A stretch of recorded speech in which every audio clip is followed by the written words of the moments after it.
everybody. Welcome back. We are in the final stretch here of this course. We're in week 4 of 4. Thanks for coming back and joining us again this week. We will be finishing up post-award management today. I'm going to try to leave a little bit of extra time at the end because we weren't able to get to breakouts last session. So we have quite a few potential exercises that we can work on. So I'm going to try to get us there. On Wednesday, we will have our guest speaker, Ben Priestley, talking to us about clinical trials management. This is really helpful if you're trying to learn how to set up a clinical trial in CRISP, how to read a notice of award, a contract, a fee schedule, all of those things really, really helpful. Another little piece of good news, there's no homework today. There will be homework on Wednesday, and it'll be about reading a clinical trials budget. So with that, I'll go ahead and get started for today. Learning objectives are, we're going to talk about how to manage the cost transfer process. We'll talk about how to submit a successful subaward or a consultant requisition. You actually have to go and buy one, like you might buy a scientific supply, but you're buying a subaward or a consultant. So we'll talk about that. We'll learn about the guidelines for cost sharing. Lots of restrictions and rules around cost sharing with sponsored projects. The basics of faculty compensation we will discuss. You could do a whole class on faculty comp. We're not going to do that today, but just the kind of the pieces that affect us as research administrators. Learn some of the unique requirements for training grants. They are different from research projects, and so we'll talk a little bit about that, and I'll have a lot of resources for that for you to check out later. And we'll look at some of the systems for tracking postdocs, because I know you thought we did already do systems, but trust me, there's always more. It's the gift that keeps on giving. And finally, we'll talk about closeout, kind of how do you approach closeout? What are the timelines? What are the things that you need to look for? So first off, and I want to, heads up that one of the breakout room discussions will be about how to write a iJournal justification that does not draw scrutiny and end up at RMG compliance for review. So take note of these things, because we'll be talking about it again later. So how do we do it? We go into OF Web to do iJournals. There is in the box here, I've got the PowerPoint that when you take the class on iJournals, they've got some really great outdated clip art here for us, but 47 slides on how to submit an iJournal start to finish. So I won't go through that today, but you can see it here in OF Web. iJournals public is right here. I think my screen died, so I'll just have to refresh it really quickly. You can see the iJournals here on the left margin when I get there. Systems are a little slow today, but that is where you go to actually do the iJournals right here, iJournals public. And then be sure when you can look up a journal here too. This is really helpful if a journal posts to your grant and you're like, what is that? Just make sure that you've moved from all my journals to all journals, because it defaults to only the ones you submitted. So make sure you move that down. You can type the iJournal in, you can search. And the same thing for the feeder journals. These are for like the veterinary care, the cage fees and stuff like that just come in automatically. In the big, huge journal, you can search for those down there. Cost transfers are an audit risk, so we want to avoid these whenever we can. If we can actually post the cost to the correct project the first time around, that's what we want to do. That's one of the reasons that we create early PTAs. And another thing that is actually even more of an audit risk is to do a cost transfer from one sponsored project to another sponsored project, because we're really saying that, well, actually, we originally said that one project benefits, but we changed our minds. It's this other project. You can do it. You have to have a really strong justification for how the new project benefits. But again, if there's a way to avoid it, we try to do that. So how do we make sure that our cost transfer justification sounds good? We got the numbers down. We know what we're moving. I've got some samples in here, but I want to show you first what goes into it. So I've got my summary here of what goes into a cost transfer. So you can submit the iJournal. You want to work with the PI to make sure you're moving it to the right place. But here's what's in the policy guide in terms of what has to be in it. How the expense directly benefits the receiving PTA, how it is allowable, and that could include sponsor approval. I mean, one of the things you want to check when you're moving costs is the grant that's receiving this expense, check out the budget. You know, you go into Sarah project attachments, pull down the approved budget, make sure that it's something that's allowable to be spent. You can also take a look at that prior approval matrix we talked about last week about whether or not you need prior approval for a particular type of expense.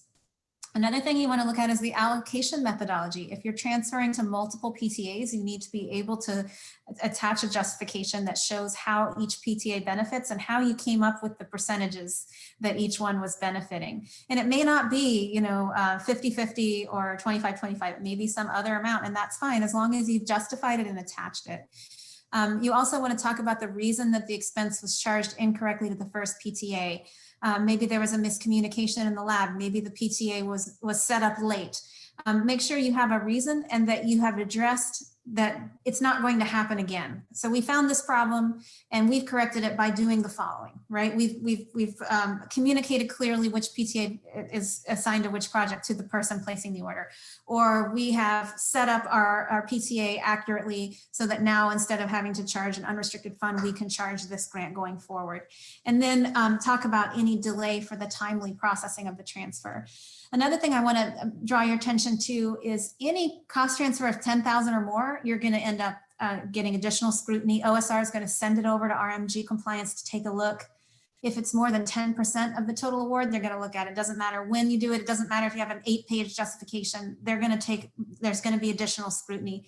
And then anything within the first or last 90 days of the project, because again, it begins to look like you're treating it like an accounting fund and you're trying to spend it down. And we are not spending things down. We are applying costs that are allocable to the award.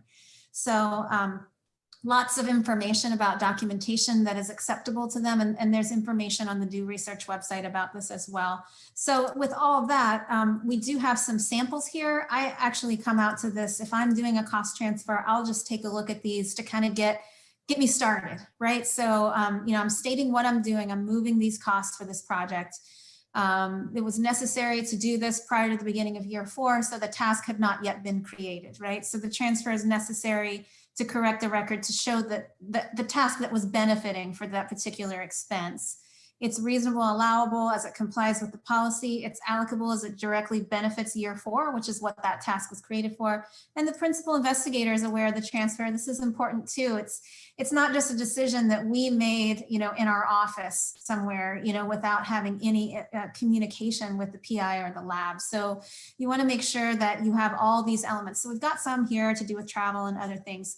The point is make sure that all of these 6 points are addressed when you are working on a cost transfer. So, and I think we are all aware of the 6-month timeliness policy. This is for personnel and for any other iJournal, any kind of cost transfer. If it's more than 6 months in the past, it's not allowable unless you get special approval from OSR, and you usually cannot get that only if you have a really, really compelling reason that you've worked through RMG compliance and OSR to obtain. So with that said, let's try our first exercise on cost transfers. Let's say your PI notifies you that a large sequencing charge on its R01 should have been split between an R01, a PO1, and a U10. And he asks you to prepare a cost transfer to distribute it evenly across the awards. So which of these places would you look to research this and assemble all the information that we just talked about? Just list which of these 6 you would do to try to make sure that this is all set before you submit it. So one would be Sarah, a project attachments to look at the approved award budget. Would you look in CRISP to review past invoices? Monthly financial summary to see if there's enough funding. You know, the PI may say, yeah, this should totally go on my U10, and that doesn't have the money, then you can't do it anyway. GFS, Graduate Financial System. Should we look for the postdoc charges? Stanford Administrative Guide for the allocation method, or the NIH grants policy statement, or sponsor policy statement or notice of award if it's not NIH to verify the allowability. What do you guys think? Which of these would you do?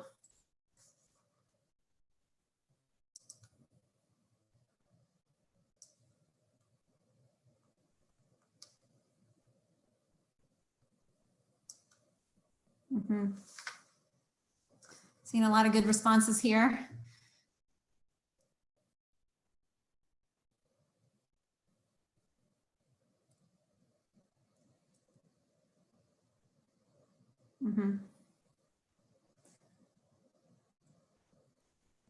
Yeah, I think everybody is getting this. Everything here looks great. Yeah, you do want to look at the approved award budget to see what's allowable on the grant. CRISP, you don't really need, that's his clinical trials system. We'll talk about that more on Wednesday. Well, Ben will talk about it when he presents on that topic. The monthly financial summary to see if there's enough money available. That's why it's great to maintain these monthly, so you actually have an accurate balance. GFS, we don't really need that for this particular problem. We do need GFS, but not for this problem. Stanford Administrative Guide is going to help you understand how to prepare that allocation method, and the grants policy statement or notice of award for allowability. So yeah, 1, 3, 5, and 6 would all be relevant. So you can see it becomes a bit of a project. And that's another reason we try to avoid these when we can. Okay, there are, I do have an allocation method sample out here, so you can kind of get a sense, again, a starting point if you needed to do an allocation method. So that's in there as well. And there's some information on animal cost transfer examples, how those work, how to do a VSC iJournal. It's a little bit different. And then the upload journal template if you had like a big feeder journal, but usually research administrators don't have that. So, okay.